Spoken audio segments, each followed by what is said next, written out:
الحمد لله رب العالمين والصلاة والسلام على خاتم الأنبياء والمرسلين وعلى آله وأصحابه أجمعين ومن تبعهم بإحسان إلى يوم الدين.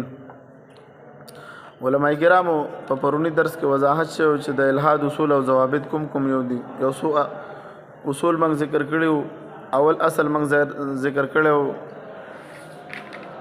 چې کله تاسو د ملحدینو سره بحث مباحثه او مکالمه کوئ نو تاسو به د هغه اصول مطابق هغوی سره بحث کوئ نو تاسو ته به فایده ملاویږي. اول به تاسو هغوی ته تاسو ووایئ چې اول ذریعه چې دا داسې شی ده علم. نو اول اصل چې وپای کې حواس خمسه او عقلي استدلالات او خبر صادق پکې شاملو. دغه شان ته کې به په دې بحث دویم اصل چې هغه مولوي صاحبانو خلاف عقل او ماورای عقل، دا به تاسو پیژنئ چې خلاف عقل څه ته وایي، ماورای عقل څه ته وایي. نن چې زمونږ کوم درس دی نو درې مسل به وایو، د دې نه به وایو که نه. دویم مسل موږ پرون ویلی مولوي صاحبانو، دویم ویلی دی نن درې مسل دی. درې مسل دا دی چې د دعوی د ثبوت معیار به څه وي. صفحه نمبر 83. درې مسل دی د دعوی د ثبوت معیار به څه وي. کومه دعوه چې انسان کوي ورې و دعوه به یو انسان وکړي که نه، د هغې دپاره د ثبوت معیار به څه وي. نو عموما دوه معیاره پکار دي. د هر یوې دعوې د ثبوت دپاره دوه معیاره پکار دي. اول دا چې دعوه عقلا ممکن وي. یوه داسې دعوت وکړي چې عقلا ممکن وي، لکه موږ دعوه لرو که نه چې الله موجود دی، دا عقلا ممکن دی. څنګه عقلا ممکن دی؟ الله په وجود باندې موږ عقلي دلیل دار چې دا په دنیا کې چې سم کېږي د ده نه وروسته پیدا کوونکی موجود وي. نو دغه شان ده کې دا ټول کائنات هم پیدا کوونکی لري. دا شان ته کې جنت او جهنم دا هم عقلا ممکن دي، ځکه چې د څه شی دی د جزا او د سزا دپاره په دنیا کې خلک ظلمونه کوي. بعضې خلکو ظلمونو ظالم ته به چېرته سزا میلاویږي. لکه د خلکو سره چې ظلمونه کېږي او دله په دنیا کې سزا میلاو نشي، خو دې بل سره ظلم وشو که نه، نو د دې ظلم هغه طرفي به هلته په جهنم کې د ظالم له به سزا میلاویږي. یا یو انسان له په دنیا کې په تکالیفو کې ژوند تېروي، نو دله خو پکار دی ثمره میلاو شي، نو هغه له به جنت میلاویږي. نو کومه دعوه چې تکې دا به عقلا ممکن وي. مولوي صاحبانو د دعوې د ثبوت معیار به څه وي؟ دا یخ کې نه دی لپاره چې هغه دعوه عقلا ممکن وي، یعنې یقیني طور د عقل خلاف نه وي. اگر چې زموږ په عقل کې نه راځي، زموږ په عقل کې خو دا د ساینس دا خبرې نه راځي، دا کهکشاګانې، دا سیارې، دا د نور رڼا موږ د 8 منټه پس را رسېږي. 8 منټه او 25 سیکنډو کې نور رڼا په ځمکې ته را رسېږي. اوس موږ کله ناپ کړی خو نه ده، خو دا ساینسدانان وایي موږ ورسره منو، بس ټیک ده. ماورای عقل ته خو خلاف عقل خو نه ده که نه. دغه شان ځمکې 2 قسمه گردش کوي. دغه شان ته کې مخکې د رڼا په باره کې 1,86,000 میل رفتار دی که نیوټن نه دا نظریه ده. هغې نه مخکې په 1600 کې د بل یو فلسفي و هغې ویل 1,40,000 میل رفتار سره رڼا سفر کوي. نو دا خو خلاف عقل خو نه دی، داسې دي. نو بس یو فلسفه خو بله فلسفه دا کي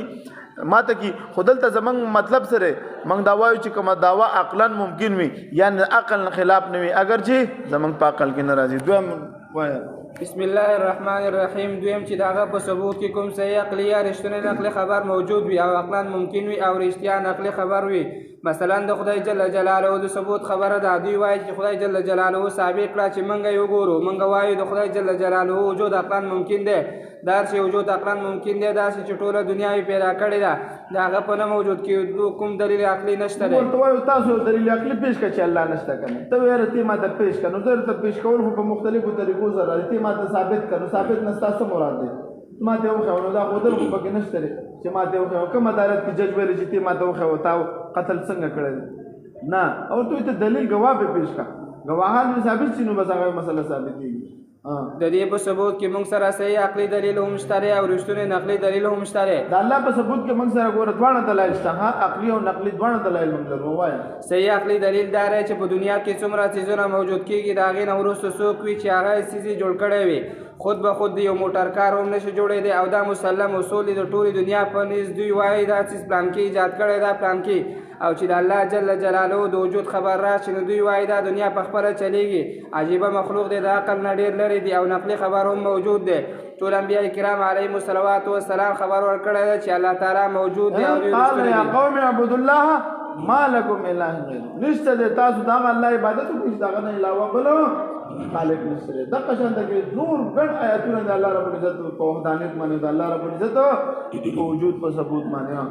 د دعوې د ثبوت معیار به څه وي؟ دلیل دې ته وایي چې عقلا ممکن وي او د کوم صحیح نقلي خبر سره ثابت وي. اوس که ملحدین ووایي چې ما ته یو ښایه کوم دی چې موجود دی،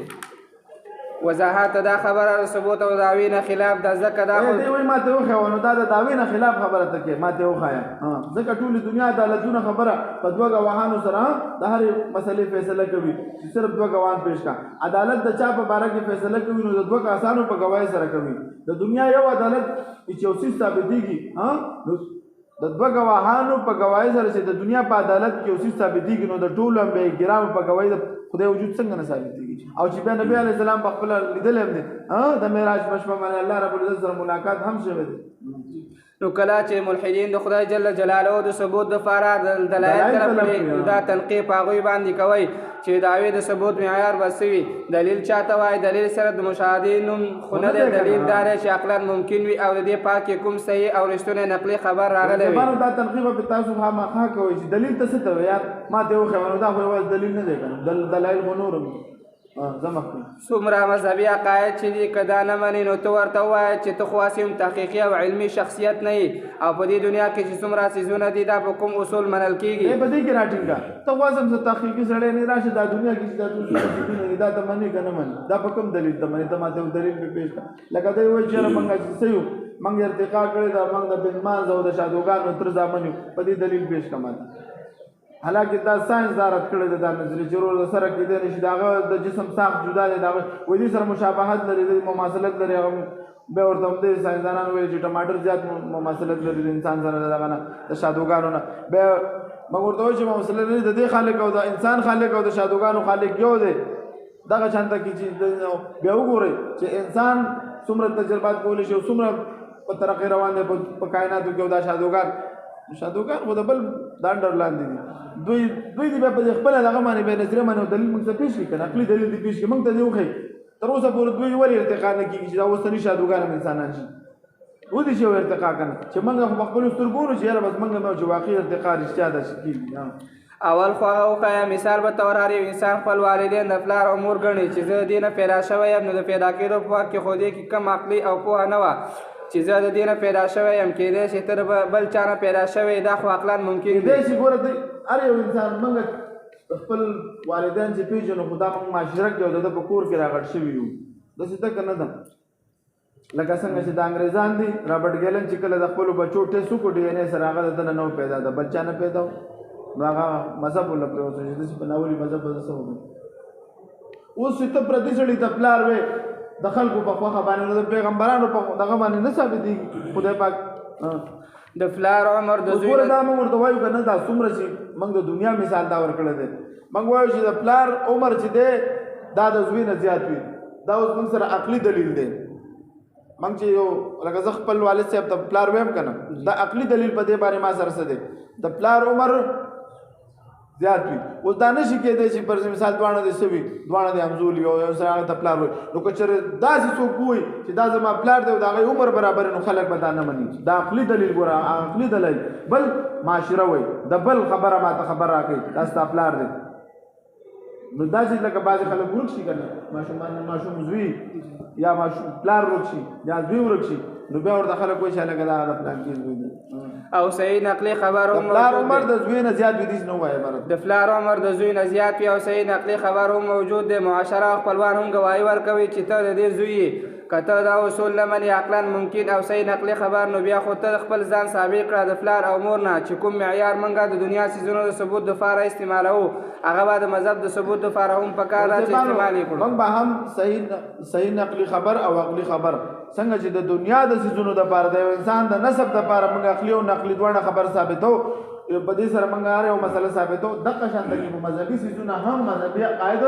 دا هم په عقلي او په نقلي دلایلو سره مولوي صاحبانو ثابتېږي. خیال هم دی ورته که نه دی مولوي صاحبانو. څلورم مسله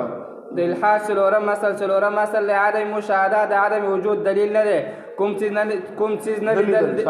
لیدل خبر د دې خبرې دلیل نه دی چې هغه څیز دی موجود نه وي. دا خو ساده خبره ده. موږ په ژوند کې په زرهاو څیزونه نه وینو بیا یې هم منو. لکه بلیک هول دی دا بلیک هول موږ اوس نه دی لیدلی. دا دی دغه پېښ کوي یوه نظریه پېښ کوي دا ساینسدانان تاریک ماده ورته وایي ډایرکټ میټر ورته وایي. دا اوس کائنات کې دا ډېره زیاته ده دا 9% سو 9% په فضا کې وي دیتا دا یو خلا دا یو فضا د دوی ته به د نوم ورکو دی چې دا څه شی دی تاریک ماده ورته وي ډایرکټ میټر ورته وي توره ماده ورته وي بس دا ویره بس اوس موږ دا نه لري اوس دوی دا نظریه پیش کوي چې د دې په دې باندې بیا لږ وخت پس سره دوی او دا موږ لیدلی د ځمکې د حرارت دا اوس موږ ځمکه ګرځي ځمکه 29 کیلومتر سیکنډ سره رفتار کوي دغه شانته کې د انور په خپل کهکشان رفتار کوي دا اوس چا لیدلی دی دا څومره ساينسي سيزونه چې دي دا جراثیم دی اوس ساينس وایي چې انسان یا مسواکونه کې یا برشونه کې د بخونه کې سوي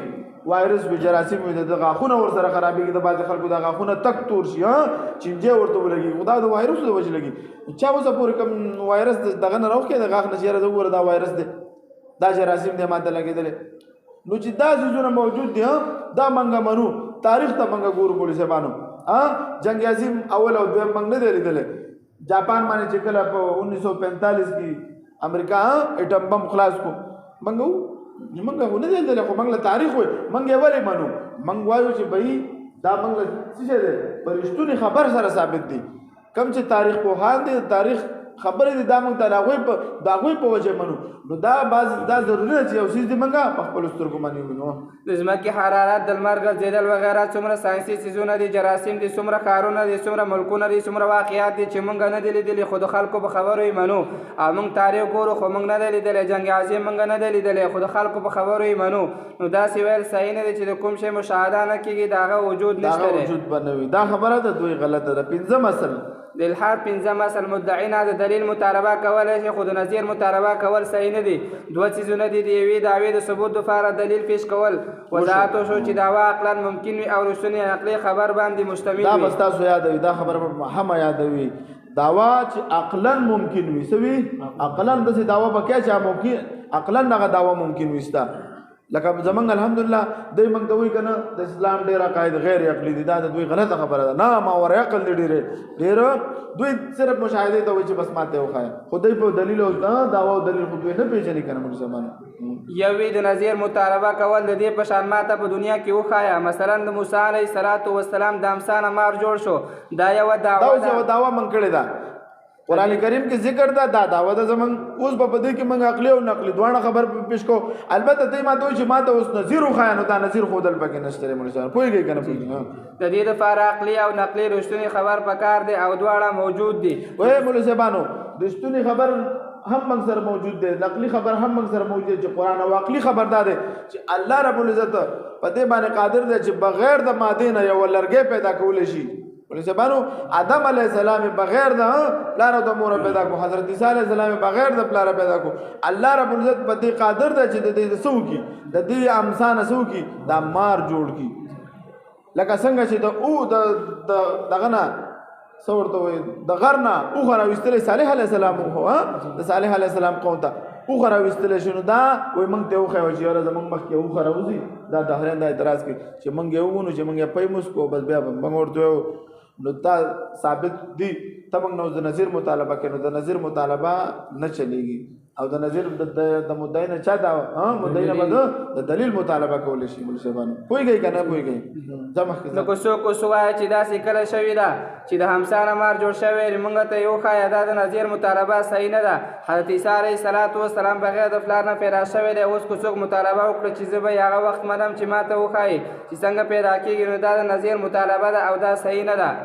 اکثر ملحدین د نظیر مطالبه کوي د دلیل مطالبه نه کوي او نه دلیل پیژني د ثبوت په میدان کې صرف دلیل پیش کولی شي بچا چې د قتل دعوه وي جج او قاضي دا مطالبه کوي چې وښایه او ګواه پیش کړه اوس که دا وایي چې نظیر وښایه څنګه دې قتل کړی دی نو دا خو احمقانه مطالبه ده څنګه احمقانه ده ورته وایي ته وښایه نو دا اوس دې وخت دا قاتل به پاسېږي بل نه به ډزو باسي ځکه نو بس نظیر خو به دې ته وایي که نه چې څنګه دې قتل کړی به ضرور به به وایي چې بس داسې مې قتل کړی دا جج نه به درزو باسي بس نو دا خو بیا احمقانه مطالبه چې ما ته وښیوه چې کله ملحدین د نظیر مطالبه وکړي ته ورته وایه چې د علم او ثبوت په معیار او میدان کې نظیر مطالبه نه چلیږي بلکې یو څیز په دلیل سره ثابتېږي د الحاد شپږم اصل دا دی چې موږ ته د شریعت کامل فهم حاصل وي په شریعت باندې کامل عبور لرل دا هم یو اصل دی مثلا الله تعالی قرآن کریم کې فرمایي د هر ځای روح رزق به په ما لازم دی اوس که څوک د لوږې نه مړ شي نو دوی اعتراض کوي چې دا خو د لوږې نه مړ شو نو څنګه رزق د الله تعالی په ذمه وي موږ ورته وایو اول خو ذمهواري وپېژنه د رزق الله په ذمه دی د دې مطلب دا نه دی چې الله تعالی هر یو انسان ته په لاس کې ورکوي چې دا واخله وخوره دی وایي دا دهریان هغه دهري مې مذهب کیوں جوړاغه لیکلي دی وایي الله رب العزت دې موږ له جنت نه راکړي جنت دې ځان سره کیدي وایي د افریقا خلکو له دې وایي رزق ورکړي د لږې مړه شو اوس دا د دوی عوامو ذهن کې چې دا خبرې کوي نو څه دی خیال دی دا وګوره وایي که الله رب العزت موجود وي دا ظلمونه به نه بند دا ظلمونه به نه کېدلی راشي ما نه تپوس وکړئ که نه حالانکه دوی د شریعت نه خبر نه دي نو ته چې کله د دهریت په موضوع کار کې ته به د شریعت کامل فهم به در سره وي ته به ورته وایې چې الله رازق دی د رازق کېدو مطلب خدا نه دی که نه دا رازق کېدو مطلب دا نه چې د انسان ته چې د رزق څونه ضرورتونه دي دا الله په دې کائنات کې ورته پیدا کړي دي د تقسیم طریقې هم ښودلې ده چې ته به پکې مسلمانانو معاشره کې به عشر ورکې زکات به ورکې چې کله عشر او زکات په معاشره کې کېږي د عمر بن عبدالعزیز رحمت الله علیه په زمانه کې چې کله صحیح د خلفای راشدین نه وروسته دا ګوره تېر شوی دی او د زکات دا ترتیب برابر کو وایي ګرځئ ورکې څوک نه و چې زکات یې اخیستی وی یو کس ته ورړو زکات یې ورته ورړو او ورته ویلی وایي که چېرته بېګا راغلی وي زه بېګا پورې وایي غریب وم او زه خپله صاحب نصاب شوم زه خپله زکات ګرځوم نو بیا به ستا معاشره کې وږی به نه پاتې کېږي په دنیا باندې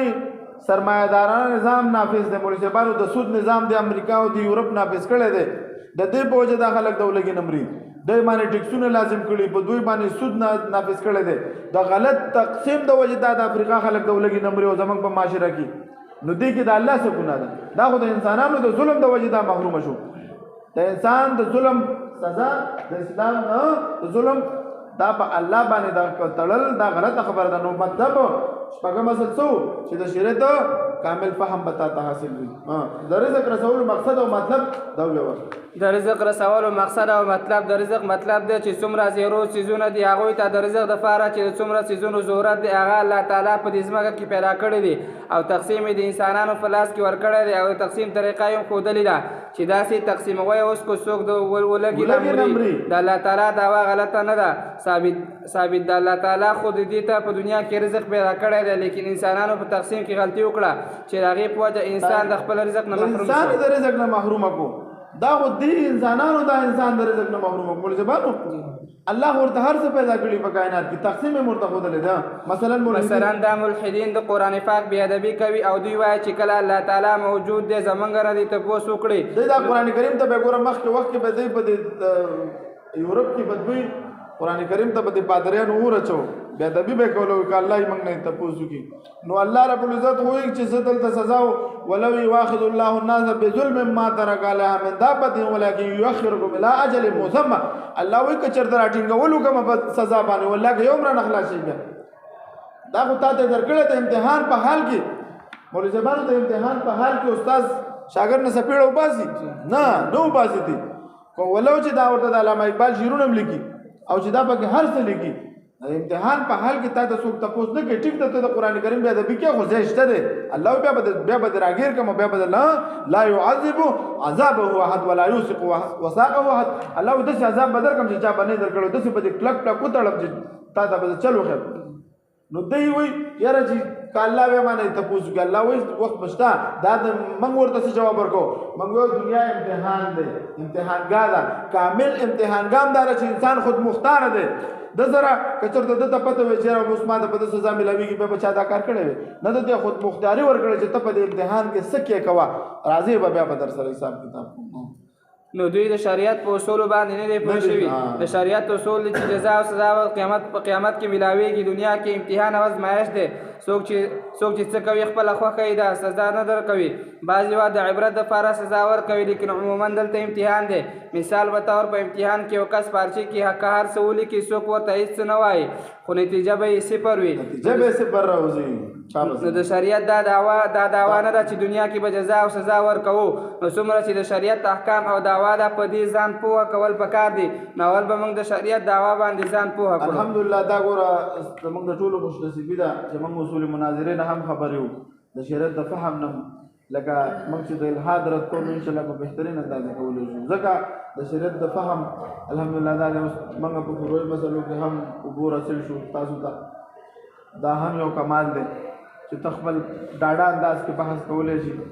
د شریعت په فهم سره په جدید اصطلاحاتو نه هم الحمدلله موږ خبر شو نو موږ څه بیا د هرې چې ځای مچا سر کې ښکلي مې که نه دوه خبرې هم در سره نشي کولی په دعوه جواب دعوه نه پوهېږي په دلیل نه پوهېږي صرف بس دغه پېژندلې ماتې وښیو ماتې وښیو بس دغه د ساینس نه خدای جوړ کړی دی په همدې ساینس کې راټینګه والله که درنه ځان خلاص د ساینس دوه خبرې ورسره وکړه هم د دې بلیک هول هم د دې سیارو د ستارو د کششي شکل کې راټینګه چې دا څنګه د یوې کششي شکل دی نور چې دی دا 9 سیارې ځان ته راکاږي نو ته به په دې اسان انداز کې راټینګه ورته وایو دا څنګه کېدای شي ماده ده دا نور خو ماده ده که نه ځمکه ماده ده دا ټول مسلمه خبره ده چې دې ماده کې نه ژوند شته نه پکې شعور شته نه پکې حیات هېڅ هم پکې نشته دی علم هم پکې نشته نو دا څنګه د ژوندو کار کوي دا راښکل خو د ژوندو کار کوي بل د ده نه وروسته خو خامخا کنټرول کوونکی په کار وي که نه دغه شانته کې د دوی پړه په زرهاو اعتراضات دی په دې باندې نو چې دا خبرې ستا وي تحریف د سره قرآن او حدیث ته تا ته راتلی نه شي ستا په قرآن اعتراض وکړي ته به بیا ټیک کې دفاعي لوبه به نه کوئ دا یاد ساتئ ګوره دهریانو سره به تاسو کله هم دفاعي لوبه نه کوئ ټیک به پرې کوئ څنګه به ټیک کوئ به نه پرېږدي ته به اعتراضات کې تنقیحات به کوي موږ ذکر کړی دي وروسته کتاب کې موږ سوالات ذکر کړي دي چې ځان د نه به اخره کې به تا ته کنځلې کې او تختی به دغه د هغه پرون هم یوه جینۍ وه کالجۍ وه هغه دهرۍ وه دهري شوې وه بیا میسج ما شیر کړی هغه ویلې به د دوی اخر انجام دغه د کنځلو دوی سره څه دلیل نشته دی سوا د کنځلو او بکواساتو نه کله چې دوی مناظرې ته د مسلمانانو سره راشي وایي د دوی هغه دغه چې موږ وګورو بېعزتي چې موږ وګورو د دوی په دلیل ورسره نه یې که نه دغه یو خبره ده ماتې وښیو ماتې وښیو ماتې وښیو نو ته چې ته ورسره به دا خبره کې نو هغه ټیک دا خو یې سره نه مني خو دا نور خلک څه کېږي دا مطمئن کېږي د الحاد و مسل څه شی دی د الحاد او مسل د الحاد اصول او ضوابط د ملحدینو دا اعتراض نه وروسته چې کومه فلسفه ده ستاسو پخه ده بس زموږ داسې تنګ هم نشي ورته کېنی ها بس دی